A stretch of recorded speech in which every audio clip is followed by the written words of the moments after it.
Hallo, schönen guten Tag. Ich bin Frau Snezhana Dimitrova. Ich unterrichte Deutsch und ich möchte, dass wir heute mit dem einfachsten, aber mit dem wichtigsten anfangen. И така, днес искам да започнем с спряжение на глаголите. Нещо, което за учещите немски изглежда много лесно, много елементарно, но за начинаещите това е проблем. За да можем да спрегнем правилно един глагол, винаги трябва да знаем кой е подлога, защото от подлога се определя и окончанието. Когато подлога е местоимение их, т.е. аз, тогава глаголът завършва на е, но как избираме това окончание? Това става като премахваме инфинитивното окончание en и добавяме в първо лице само окончание е, т.е. ich lerne. Lernen означава на български уча. Ода, ich lerne Deutsch. Аз уча немски. Второ лице е единствено число. Какво трябва да направим? Отново да започнем от основата на глагола lern и да добавим окончание st. Du lernst. Ти учиш. Карлос го заместваме или можем да го заместим с местоимение той. Тогава към основата на глагола добавяме окончание те. Карлос lernt. Тя, Мария, lernt Deutsch. Карлос und Мария.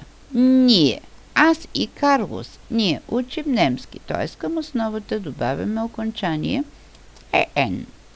Мария und du, т.е. ти и Мария или вие във второ лице множествено число към основата добавяме окончание те. Ihr lernt.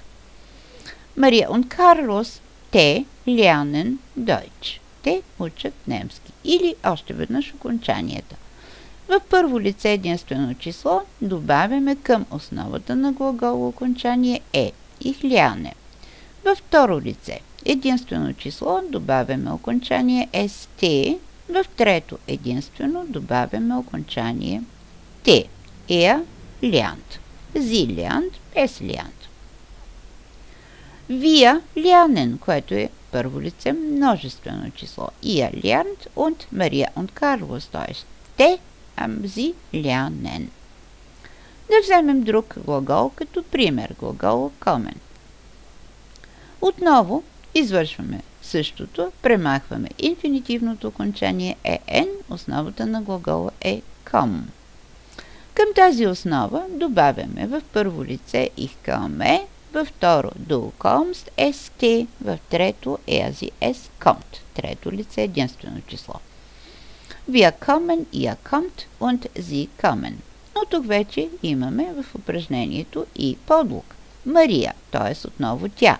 Sie kommt aus Rom, което означава Мария е от Рим. Карлос kommt aus Madrid, т.е. той, oder er, kommt aus Madrid, той е от Мадрид. Ihr kommt aus Bulgarien, oder ich komme aus Bulgarien. Und Carlos und Eva kommen aus Passau. Да nehmen wir noch ein weiteres Verb, да вземем още един глагол и това да бъде глагола wohnen. Глагола wohnen означава живея. Примахваме инфинитивно окончание en и добавяме в първо лице е. Ich wohne in Passau. Carlos wohnt auch in Passau. Ihr wohnt auch in Passau. Вие също живеете в Пасао. И по този начин ние можем да спрегнем всеки правилен глагол. А в следващото упражнение ние имаме още няколко примера, но с това ще продължим в следващото видео.